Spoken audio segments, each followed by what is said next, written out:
Ok, donc on commence la deuxième partie. Alors donc qui va consister peut-être à dessiner en quelque sorte le bâtiment de façon à ce qu'il devienne un volume sur lequel on va pouvoir s'appuyer pour travailler.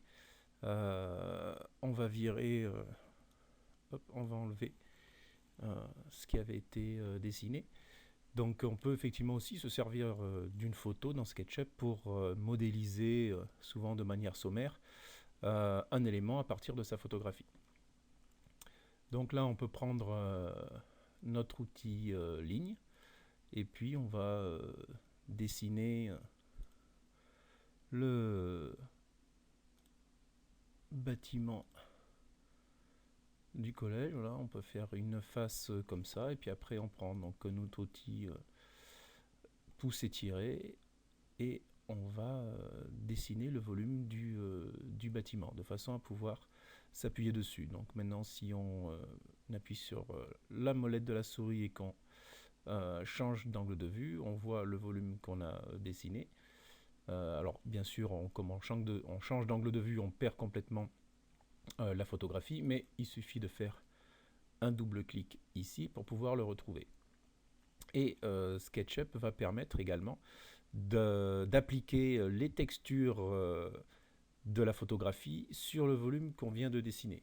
Pour ça, il suffit de réouvrir là notre fenêtre adapter une photo et on va sélectionner les faces et on va demander projeter les textures de la photo. Ok, pareil pour l'autre, projeter les textures de la photo.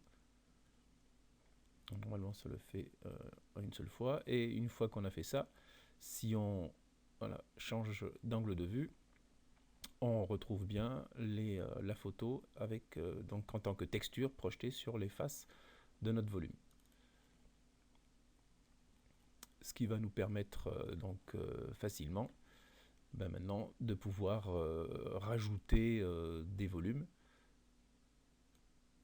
directement en dessinant sur les faces qu'on vient de faire.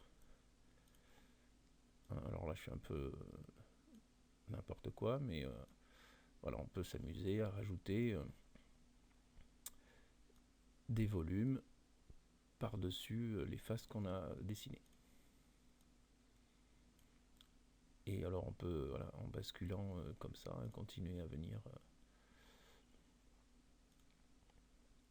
dessiner. Hop, hop. Alors automatiquement, effectivement, SketchUp attribue les mêmes textures au volume qu'on dessine par-dessus, mais on peut bien sûr les changer par la suite sans aucun problème. Ok, hop, si on revient comme ça, donc si je veux attribuer d'autres textures, il suffit d'aller donc dans la boîte de dialogue matière qui s'ouvre quand on double-clique sur le pot de peinture. Et on va sélectionner autre chose, on va mettre juste peut-être des couleurs. Hop, pardon. Pour l'instant, alors bien sûr, ça ne veut pas marcher, je ne sais pas pourquoi. C'est peut-être parce que je suis en train d'enregistrer. Alors on va se remettre. On va enlever, voilà, oui, effectivement. Si je fais pas ça, ça peut pas marcher. Voilà.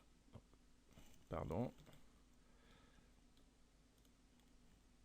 Voilà, donc quand je rajoute une sorte de... Hop. Et voilà, alors là je peux effectivement maintenant m'amuser à dessiner à peu près ce que je veux